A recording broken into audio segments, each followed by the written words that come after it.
Justice Ansari अभी जुड़े हैं, उससे पहले राजीव रंजन, आपकी रेवड़ी सेवा विपक्ष करे तो मेवा, कुछ ऐसा विमर्श यहां पर सेट किया जा रहा है।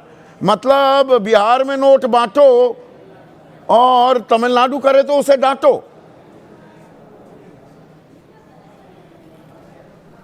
देखिए संदीप जी, ये बेहद महत्वपूर्ण और संवेदनशील मुद्दा है और 14 करोड़ बिहारियों के लिए तो निसंदेह ये एक ऐसा मसला है जिसके अगर तह में आप जाएंगे तो हिंदुस्तान की आज़ादी के 6 दशक कांग्रेस की जो सरकारें रही हैं, बिहार उनके लिए एक आंतरिक उपनिवेश के तौर पर काम करता रहा।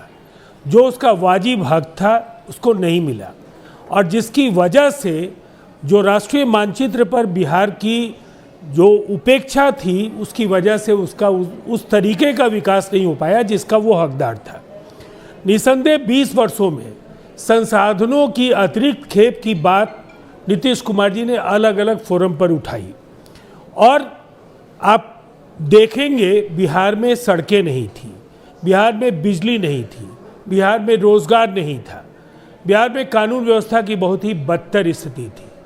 तमाम वो मानक जिनके आधार पर किसी राज्य के विकास को खंगाला जा सकता है, बिहार इसलिए पिछड़ा था कि केंद्र बिहार को उभरने नहीं देना चाहता था। चलिए, ये तो केंद्र की जिम्मेदारी हो गई, कांग्रेस की जिम्मेदारी हो गई। राजीव रंजन जी, मेरा सवाल ये है, मैंने सवाल ये पूछा था, आपने 10,000 रुपए बांटे, उस पर सुप्रीम कोर्ट को तो छोड़िए, इलेक्शन कमीशन ने भी कोई संज्ञान नहीं लिया। नहीं जी, कंटिन्यूइंग है। ये ऐसा पहली बार हुआ कि चुनाव चल रहे थे, नोट आ रहे थे खाते में खटाखट और वोट भी डल रहे थे फटाफट, यहां पर ऐतराज दर्ज हो जाता है सुप्रीम कोर्ट की तरफ से।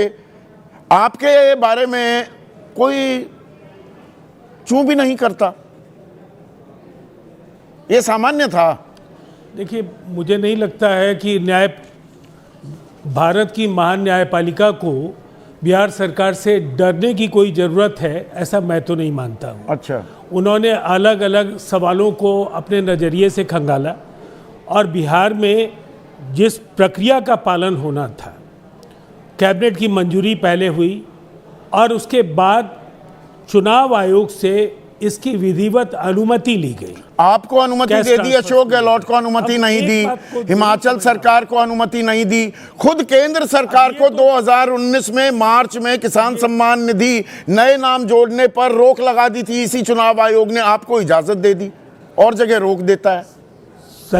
संदीप जी, मैं चुनाव आयोग से पूछे गए सवालों का जवाब देने के लिए बाध्य तो नहीं हूँ, नहीं, और न न्यायपालिका से आपकी क्या नहीं बाध्य तो आजकल ये एक नई चीज हो गई है। राजीव रंजन जी, आपने you hit the nail on the head. कोई बाध्य है ही नहीं जवाब देने के लिए, आप भी बाध्य नहीं है। चुनाव आयोग वो कितनी भी SIR पर सर खपाते रहिए, वो प्रेस कॉन्फ्रेंस नहीं करेगा और सुप्रीम कोर्ट से तो कैसे सवाल पूछ सकते हो? तो पता नहीं किससे सवाल पूछने चाहिए। आपने मेरी बात को किस संदर्भ में लिया मैं नहीं जानता हूं। मैंने बस ये कहा आपने बिहार से जुड़े हुए सवाल पूछे हैं और बिहार में आप इसको फ्रीबीज मानते हैं, रेबड़ी मानते हैं या महिलाओं के उत्थान के लिए कालजयी युवा नहीं, वो अपनी जगह देखिए, उसमें अलग अलग नजरिए हो सकते हैं। राजीव जी, उसमें अलग अलग नजरिए हो सकते हैं। मैं आपकी बात से इत्तेफाक रख रहा हूं। मैं मानता हूं ये विशुद्ध घूस थी, आप कह रहे हैं कल्याण है, मैं उस पर आपके साथ वाद विवाद नहीं कर रहा हूं। मेरा सवाल ये है कि सुप्रीम कोर्ट ये कह रहा है कि कहां जरूरी है कहां गैर जरूरी, और रोजगार सृजित करने के लिए पैसा लगाओ, ऐसे पैसे मत बांटो। और जनसुराज पार्टी अगर जाती है कि ये तो चुनाव को प्रभावित कर दिया 10,000 रुपए बांटकर, वहां पूछा जा रहा है कितने वोट पड़े। जब लोगों ने ठुकरा दिया, अरे लोग तो ठुकरा देंगे, पैसे आ गए, आपको वोट डाल दिया, ये चित भी मेरी पट भी मेरी हो रहा है क्या? देखिए, अब मुझे थोड़ा वक्त दे दीजिए, मैं समझता हूँ आपके पास समय उतना ज्यादा नहीं होगा। नहीं समय है, आप दो पक्ष है। हाँ।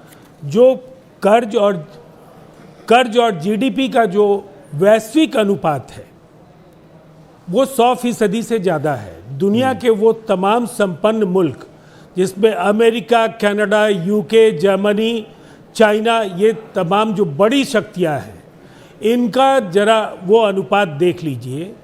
इसमें जापान जैसे देश को तो महारत हासिल है 250% उनका अनुपात है, लेकिन उनकी संपन्नता और उनके लोगों के जीवन स्तर को लेकर के कोई सवाल नहीं खड़ा होगा। भारत को वहाँ पहुँचने में अभी मीलों लंबी यात्रा करनी होगी। इसलिए ये एक कोई पैमाना नहीं है जिससे आप किसी राज्य को वित्तीय जड़दृढ़ता का प्रतीक मानेंगे। बिहार ने जीएसडीपी को अगर जीडीपी और कर्ज के अनुपात को देखें तो अभी 37% का अनुपात है, और अगले वर्ष के लिए जो हमारा लक्ष्य है ये 34%। ये देखिए आंकड़े बताते कम हैं, छिपाते ज्यादा हैं। आंकड़ों के विश्लेषण में घुस जाएं तो 2 घंटे लग जाएंगे। मुझे सीधा सा सवाल बताइए ना, वहां पर बिजली मुफ्त करने पर सवाल उठा देता है सुप्रीम कोर्ट। आपने 17 जुलाई 2025 चुनाव से ठीक पहले मुफ्त बिजली की घोषणा की, 125 यूनिट फ्री, जो 1 अगस्त 2025 को लागू हो गई। सुप्रीम कोर्ट ने तब क्यों नहीं सवाल उठाया? मौखिक टिप्पणी क्यों नहीं की? आदेश तो देता ही नहीं है सुप्रीम कोर्ट। देखिए, जहाँ जातीय सर्वे के आंकड़ों के आधार पर राज्य की बहुत ही बड़ी आबादी आज कहीं ना कहीं कई सवालों का हल ढूंढ रही है, और जब भी बिहार के लिए कोई बड़ा फैसला होता है, जब केंद्र के 2 बजट बिहार के लिए बड़े फैसले लेकर आए, तो कांग्रेस ने क्या कहा, ये तो बिहार का बजट है, बिहार से इतनी पीड़ा क्यों है, बिहार की महिलाओं से इतनी पीड़ा क्यों है? मैं ये कह रहा हूं, एक समान दृष्टि से रेवड़ियों को क्यों नहीं देखा जा रहा है? सलमान सोज कर सब रहे हैं, आपत्ति भी सब दर्ज करा देते हैं, चिंताएं भी सब जाहिर कर देंगे। विचित्र परिस्थिति है।